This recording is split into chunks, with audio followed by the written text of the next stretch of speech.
Hello friends, facts और history में आप लोगों का स्वागत है। आज आप लोगों के बीच सिंधु सभ्यता के महत्वपूर्ण स्थलों का संक्षिप्त विवरण करने वाला हूं और ये वनडे एग्जाम पॉइंट से काफ़ी इम्पोर्टेंट होगा। चलिए इसे देख लेते हैं।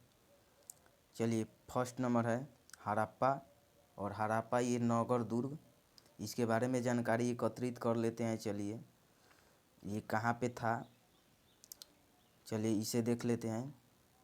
तो हड़प्पा दुर्ग, इसे हड़प्पा संस्कृति के भी नाम से जाना जाता है, क्योंकि यहाँ पे काफ़ी मात्रा में अलग अलग प्रकार के वस्तुएं, कलाकृत चीज़ें यहाँ पे उत्खनन किया गया है, इसीलिए इसे हड़प्पा संस्कृति भी इसे बोल सकते हैं।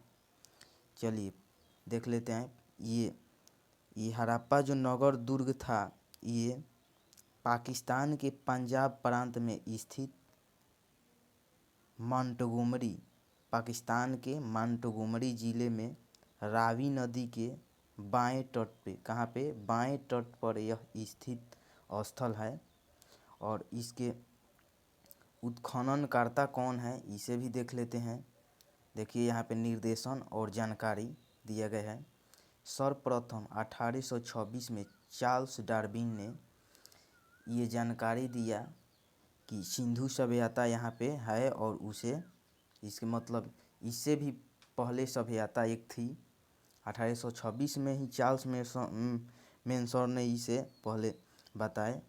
और निर्देशन, ये किसके समय में निर्देशन हुआ, तो ये जॉन मार्शल के समय में निर्देशन हुआ। और 1921 में दयाराम साहनी ने इस स्थल का उत्खनन कार्य किए।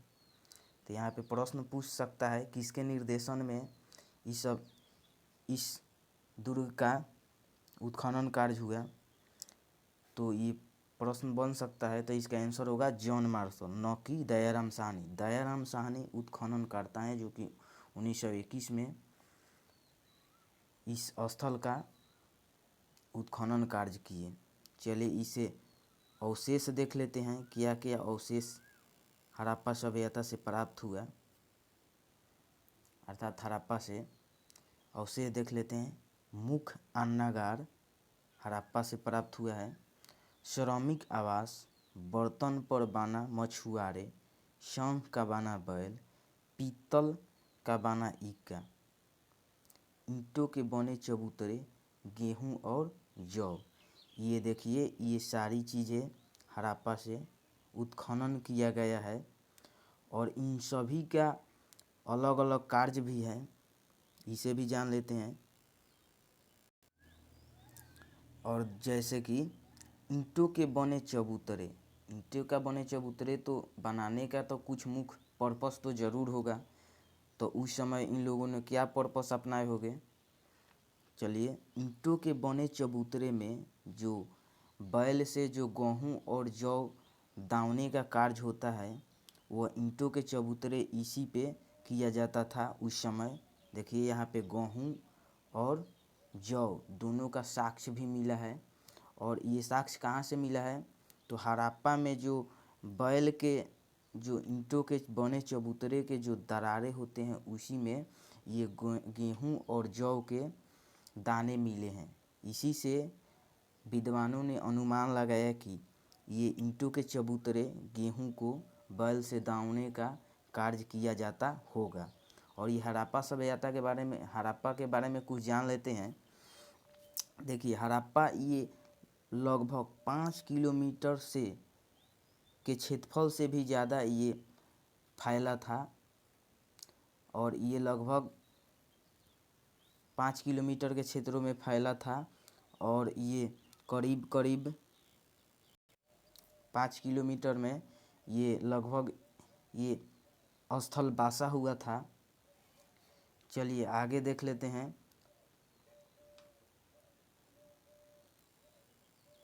देख लीजिए इसे, और आगे नेक्स्ट देख लेते हैं मोहनजोदड़ो।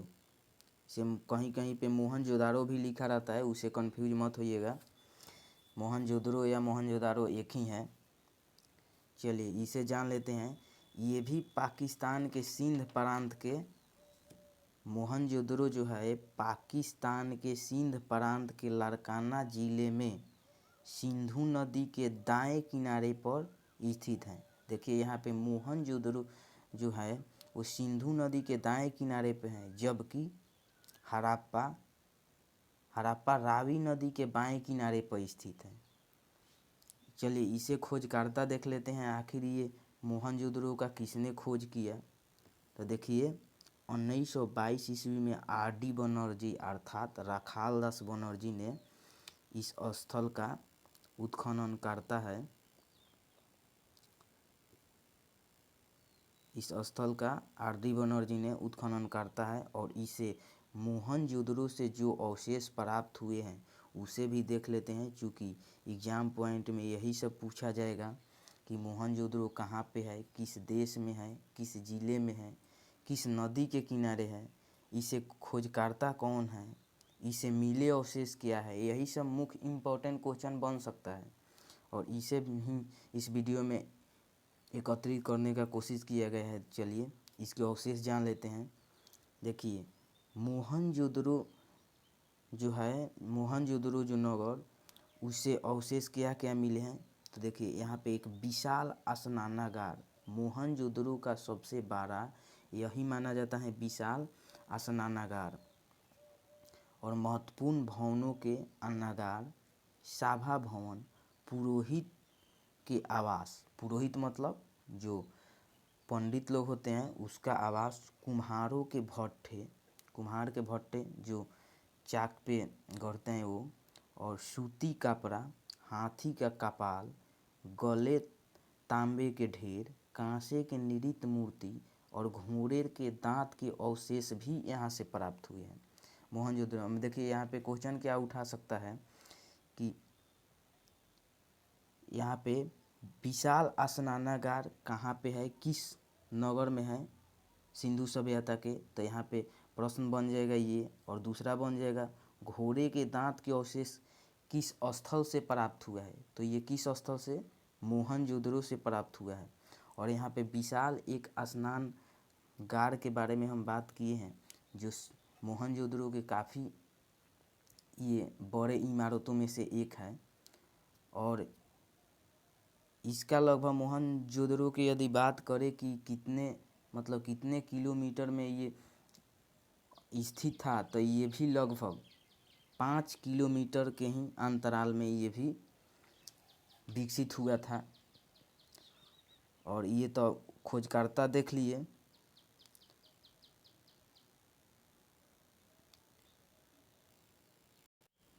चलिए नेक्स्ट देख लेते हैं। तीसरे नंबर कौन सा है, चाहुंदरो। चलिए इसके बारे में कुछ जान लेते हैं। तो चाहुंदरो यह मोहनजोदड़ो के दक्षिण में स्थित है। ये चाहुंदरो कहाँ पे स्थित है, मोहनजोदड़ो के दक्षिण में, अर्थात ये भी पाकिस्तान में ही स्थित है। और इसका खोजकर्ता कौन है, तो ये इसका खोजकर्ता गोपाल थे, और ये कब खोजा गया, 1931 में। इसके अवशेष देख लेते हैं। देखिए यहाँ से कौन कौन से साक्ष्य प्राप्त हुए हैं, अवशेष। चलिए इसे देख लेते हैं। देखिए यहाँ पे गुड़िया निर्माण कारखाने, यहाँ पे गुड़िया निर्माण कारखाने यहाँ से प्राप्त हुए हैं। झुंकर एवं झांकर संस्कृति है, संस्कृति आज भी वो उपलब्ध है, वो वहाँ पे था। और कुत्ते द्वारा बिल्ली के पीछे करते हुए एक साक्ष्य मिला है, वो वहाँ से मिला है चाहुंदरो से। और एक और लिपस्टिक के अवशेष कहाँ पे मिला था, चाहुंदरो से। ये काफ़ी इम्पोर्टेंट है एग्जाम पॉइंट व्यू से, ये काफ़ी एग्जामों में पूछा भी गया है, लिपस्टिक का अवशेष कहाँ से मिला है। तो देख लीजिए चाहुंदरो से मिला है। चलिए नेक्स्ट देख लेते हैं। लोथल के बारे में आप लोग तो जानते ही होंगे।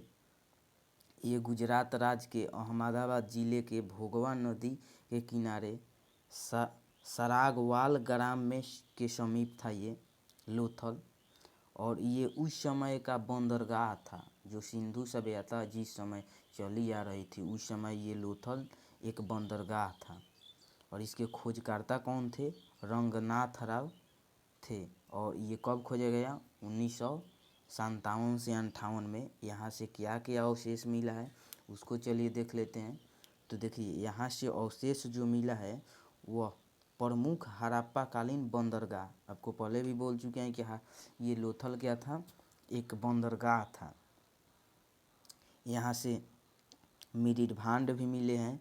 बाट एवं माप मतलब जो तौलने वाला होता है वो भी मिला है। ये किस अनुपात में ये बात माप का प्रयोग किया जाता है?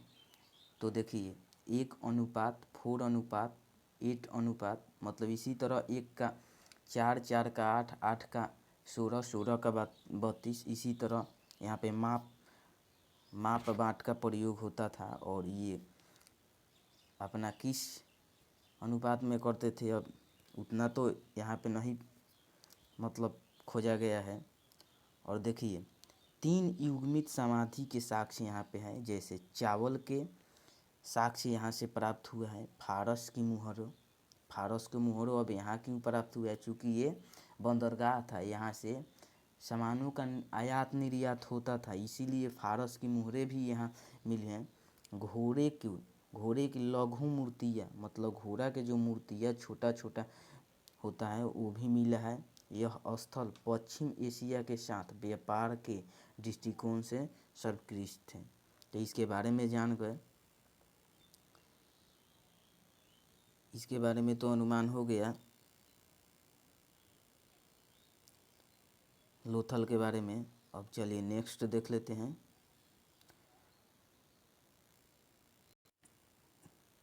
नेक्स्ट है रोपर। चलिए रोपर के बारे में कुछ जान लेते हैं।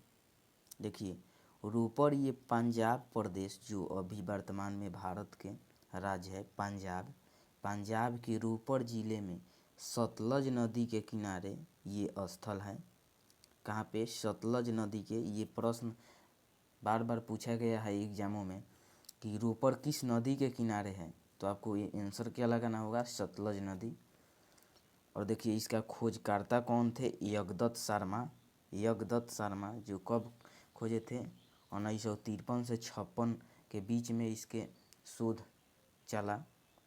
यहाँ से क्या क्या अवशेष प्राप्त हुए उसको भी देख लेते हैं। देखिए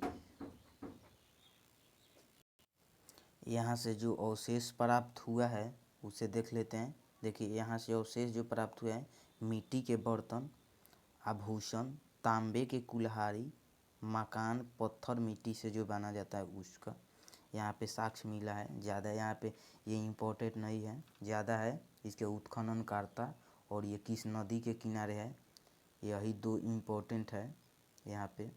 जैसे सतलज नदी के किनारे और इसे यगदत्त शर्मा, यही 2 इम्पोर्टेंट है। चलिए नेक्स्ट देख लेते हैं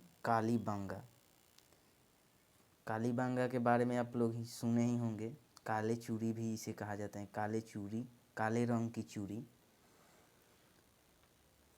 चलिए इसे देख लेते हैं। तो देखिए कालीबंगा काले रंग की चूड़ी से ये प्रसिद्ध है। कालीबंगा यह स्थल गंगानगर जिले में स्थित घग्गर नदी के किनारे स्थित है। कालीबंगा यह कहाँ पे है? राजस्थान के गंगानगर जिले में स्थित घग्गर नदी के किनारे स्थित है। और इससे भी एक ही पूछ सकता है। इसमें से देखिए 2-3 प्रश्न निकल सकता है। काले रंग की चूड़ी, चूँकि ये प्रश्न पूछा गया है, काले रंग की चूड़ी से प्रसिद्ध कालीबंगा, और ये किस नदी के किनारे हैं? तो घग्गर नदी के किनारे है। और जिला नहीं पूछता है, ज़्यादा ये नदी के नाम पूछेगा। और ये काले रंग की चूड़ी और खोजकर्ता, इसके खोजकर्ता भी नहीं ये पूछता है। देखिए इसका खोजकर्ता कौन कौन से है? तो 1953 ईस्वी में बीबी लाल एंड बीके थापर ने इस उत्खनन करता है इस स्थल का। और यहाँ से क्या क्या अवशेष मिला है उसे देख लेते हैं। देखिए एक और प्रश्न बन सकता है, हवन कुंड कहाँ से प्राप्त हुआ है? हवन कुंड कालीबंगा से प्राप्त हुआ है, ये हवन कुंड है। और भवन के अवशेष कच्ची ईंटों, यहाँ पे कच्ची ईंटों से भवन का अवशेष होता था। और जूते खेत, ये भी, इससे भी क्वेश्चन बन सकता है। जूते खेत का अवशेष कहाँ से मिला है। और मिट्टी के चूड़ी, ये तो चूड़ी के लिए फेमस ही है, और मिट्टी के चूड़ी यहाँ से प्राप्त हुआ है। चलिए इसके बारे में तो जान गए। और नेक्स्ट देख लेते हैं सुरकोटरा।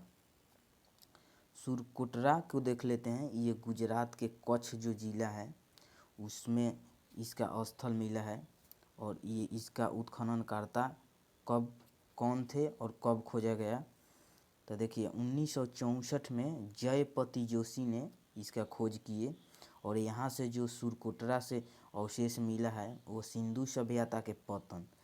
तो ये सिंधु सभ्यता के पतन यहाँ पे कैसे कह सकते हैं, क्योंकि आज तक ले पता ये नहीं चला कि इसका पतन कैसे हुआ। अलग अलग विद्वानों का अलग अलग मत है। किसी ने बोला कि बाढ़ आया होगा, किसी ने बोला महामारी होगा, किसी ने बोला सूखा पड़ा होगा। अलग अलग मत है। तो फिर यहाँ पे सिंधु सभ्यता के पतन कैसे पता लगा, तो पता चूँकि अभी नहीं लगा है, लेकिन विद्वानों जो द्वारा जो अनुमान लगाया जाता है कि यहाँ पे घोड़ा की अस्थियाँ एक कब्रगाह मिला है। इसी को देखकर यहाँ पे बोला गया कि सिंधु सभ्यता का पतन का थोड़ा थोड़ा आभास यहाँ हो रहा है। और ये कैसे हुआ इसका अभी कोई जवाब नहीं मिला है कि ये कैसे हुआ। चलिए नेक्स्ट देख लेते हैं रंगपुर। रंगपुर के बारे में जान लेते हैं। रंगपुर यह स्थल गुजरात के कठियावाड़ा प्रायद्वीप में मादर नदी के समीप मिला है।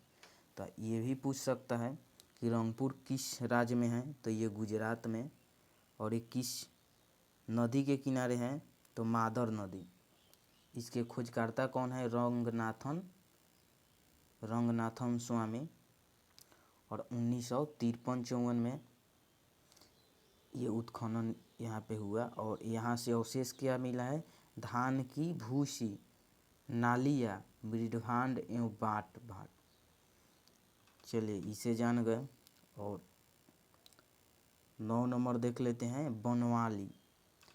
बनवाली यह स्थल हरियाणा के हिसार जिले में स्थित है। बनवाली कहाँ पे है, हरियाणा के हिसार जो जिला है वहाँ पे स्थित है। इसके खोजकर्ता रविंदर सिंह बिष्ट। कब खोजा गया, 1973-74 में। अवशेष यहाँ पे देखिए क्या क्या मिला है, अच्छे किस्म के जौ, हल के आकृति के खिलौना, यही यहाँ से मिला है। चलिए आलमगीरपुर को देख लेते हैं। आलमगीरपुर ये कहाँ पे है, यूपी में। पश्चिमी यूपी के मेरठ जो जिला है वहाँ पे स्थित है। यह यमुना नदी के सहायक हिंडन नदी के तट पर यह स्थित है। कहाँ पे, हिंडन नदी पर स्थित है। ये कब खोजा गया, 1958 में ये खोजा गया। और इसे किसने खोजा, जगदत्त शर्मा ने। यहाँ से देखिए क्या अवशेष प्राप्त हुआ है, तो यहाँ से हड़प्पा सभ्यता के यहाँ पे अवशेष तो ज़्यादा कुछ नहीं मिला है, लेकिन ये एग्जाम पॉइंट से ये रखा गया है कि हड़प्पा सभ्यता के सबसे पूर्वी स्थल ये इसको माना जाता है। हड़प्पा सभ्यता का सबसे पूर्वी स्थल आलमगीरपुर को माना गया है। यहाँ से मिट्टी के बर्तन मिले हैं, मृदभांड, और ये यही सब मिला है। चलिए नेक्स्ट देख लेते हैं कोटडीजी। कोटडीजी के बारे में देख लेते हैं। ये सिंध प्रांत के खैरपुर नामक स्थान पर स्थित है। खैबरपुर अर्थात खैरपुर नामक स्थान में स्थित है। और इसके खोजकर्ता अब फजल अहमद खान थे, पाकिस्तान के फजल अहमद खान। 1953 में इसे खोजा गया। और ये कोटडीजी सिंध प्रांत में है, तो अर्थात पाकिस्तान में ही होगा। और यहाँ से क्या अवशेष मिला है, यहाँ पे पाषाणिक कालीन सभ्यता का अंत यहीं से यहाँ पे एक अवशेष मिला है, जो पाषाण काल पहले था, सिंधु सभ्यता के भी पहले, वहाँ से ये मिला है। चलिए सुटका गेंडोर देख लेते हैं।